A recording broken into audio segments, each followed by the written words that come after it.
The last time Kellyanne Bates's family felt sure they'd heard her real voice, it was ordinary. No goodbyes, no warning, nothing that sounded like a teenager about to vanish. After that, the contact became strange. Messages that didn't sound like her, visits that ended at a closed door, excuses delivered by a man nearly 3 times her age who insisted everything was fine. Kelly was born on May 18, 1978, and grew up in Hattersley in Greater Manchester. When she was 14, James Patterson Smith began grooming her. Smith lived in the Gorton area of Manchester. To casual acquaintances, he could seem tidy and controlled, a man who kept a neat home and presented himself as respectable.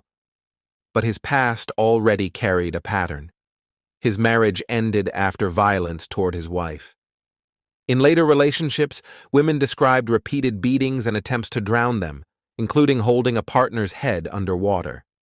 None of that was visible to Kelly in the way it would have been visible to adults. The relationship started in secrecy, protected by lies and by the way grooming makes control feel like attention. As Kelly got older, Smith tightened his grip. About 2 years after they met, after she left school, she moved into his home on Furnival Road in Gorton. She concealed the age gap from her parents. When her mother met Smith, she later said she felt immediate alarm and tried to get Kelly away from him. Kelly did leave him briefly after arguments, but by the end of November 1995, she was back at Furnival Road. Her family noticed bruises. Kelly explained them away as accidents. She grew quieter and more guarded, as if her world had narrowed to that house and that man. In December 1995, she quit her part-time job. By March 1996, her family felt something slipping out of reach. Kelly's parents received cards for their anniversary and a birthday that looked like they were from their daughter, but the writing inside was Smith's. When Kelly's brother tried to see her, Smith said she wasn't home. When a neighbor asked after her, Smith briefly showed Kelly at an upstairs window, just long enough to quiet concern, not long enough for a conversation, not long enough for anyone to ask whether she was safe. It was proof only in the narrowest sense, a glimpse staged by the man controlling her, designed to stop questions without allowing help. In those last weeks, Kelly's world shrank to a few rooms. Family members tried different angles, phone calls, knocks at the door, stopping by unannounced, only to meet Smith's voice and Smith's answers.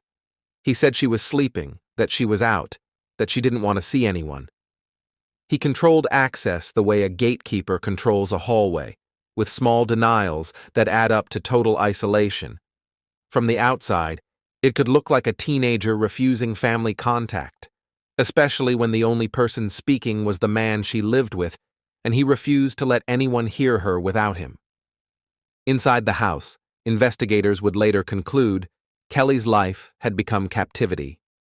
During the last month of her life, she was kept bound and restrained, sometimes tied to a radiator or furniture, sometimes restrained by her hair, and at other times held by her neck with a ligature. This was not a single eruption of violence. It was repeated and deliberate, spread over weeks. On April 16, 1996, Smith went to authorities and reported that he had accidentally killed Kelly during an argument in a bathtub, claiming she inhaled water and died after his attempts at resuscitation. He also claimed she sometimes pretended to be unconscious. Police went to his address. They found Kelly's naked body in a bedroom. Blood was found throughout the house. Whatever Smith was trying to frame as an accident, the scene contradicted him. A post-mortem examination documented more than 150 separate injuries. The Home Office pathologist, William Lawler, later said that in a career that included examining almost 600 victims of homicide, he had never come across injuries so extensive. Both eyes had been removed. Lawler concluded they were taken out not less than 5 days and not more than 3 weeks before her death. Investigators also concluded she had been starved, losing around 20 kilograms, and had been deprived of water for several days.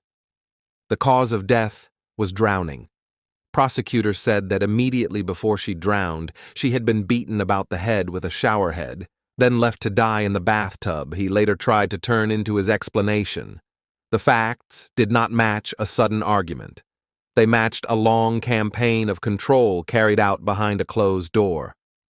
Detective Sergeant Joseph Monahan of Greater Manchester Police led the murder inquiry. He said it was the most horrific case he had encountered in 15 years in the force. In court, prosecutors described the violence as systematic, arguing the injuries were inflicted over time with deliberate intent to cause the utmost pain, distress, and degradation. Smith denied murder. He tried to turn the blame onto Kelly, saying she would put me through hell winding me up, claiming she hurt herself to make him look worse, and even claiming she dared him to hurt her. A consultant psychiatrist testified that Smith had a severe paranoid disorder with morbid jealousy and lived in a distorted reality. The jury did not accept his explanations. They were shown photographs so disturbing that professional counseling was offered afterward to help jurors cope with what they had seen. On November 19, 1997, at Manchester Crown Court, the jury convicted Smith, then 49 years old, of Kelly's murder. They reached the verdict in about an hour. He was sentenced to life imprisonment. The judge described the case as a catalogue of depravity by one human being upon another, called Smith highly dangerous, and recommended a minimum term of 20 years. Kelly was 17. In the weeks before her death, the warning signs were there. Withdrawal, injuries explained away, contact filtered through the man who controlled her, a glimpse at a window that was more performance than proof of safety. Afterward, those moments hardened into something her family could name, but only because the worst had already happened.